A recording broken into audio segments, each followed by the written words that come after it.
right now we have a world situation where we have a lot more people working from home due to the pandemic. So the lines between work and personal life are blurring.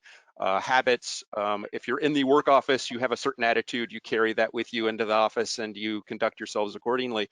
But if you're working from home, that line is very, very much blurred. From your experience with your breaches that you survived through and that context, how do you think that needs to be addressed by security leaders today?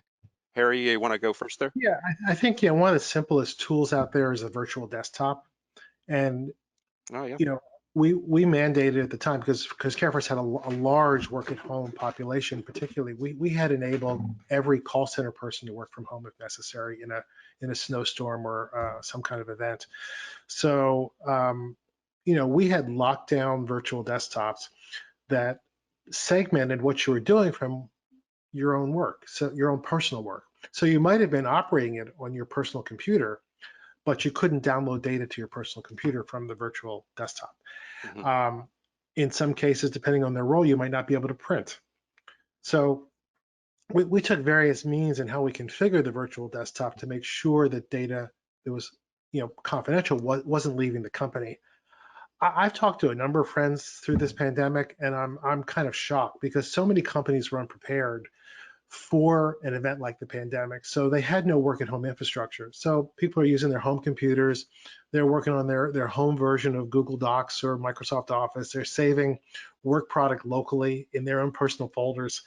And it's a very scary time because the company is losing all of that data, that historic data that gets generated in the normal course of business. And it's sitting in personal repositories around the country. So I think many companies were ill prepared for this. And I'm finding even companies, I have a friend who works at a very large entertainment company, and what he says is, well, when I have to go onto the virtual desktop is only for like the payroll system or the expense system I do, but everything else is just easier to do in my own version of Office. So that's where company policy is missing to mandate how these things are done, because they really weren't prepared for this kind of event. There should be a requirement that everything gets done on the virtual desktop, but many companies don't have those structures yet to kind of establish how work is done at home. Mm-hmm. Damian? Yeah, I would say that, I previously mentioned, and as did Harry, two-factor authentication, right? So if you are working remote and you're connecting to a corporate environment and you don't have two-factor authentication, that's number one. You got to have that, right?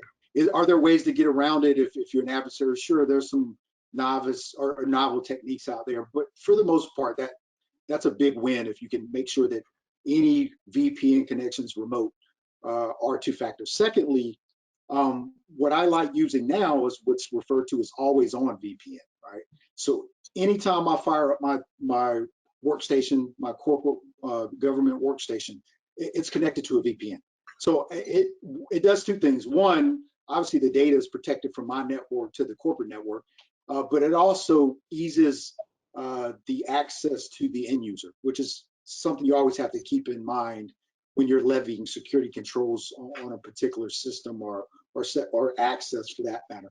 And then secondly, I am a big, I push back hard on any kind of BYOD other than, basic email or something to that effect. There should be very few reasons why you allow a employee's personal computer to connect to your corporate IT resources. Very, very small. And then secondly, when users do connect, or thirdly, when users do connect, one of the things that we implemented is once they're connected to the VPN, they're all dumped on the same VLAN. So there's no confusion of, okay, these customers on the 100 or these employees on the 100 VLAN, are they remotely connected or are they on the 5th floor?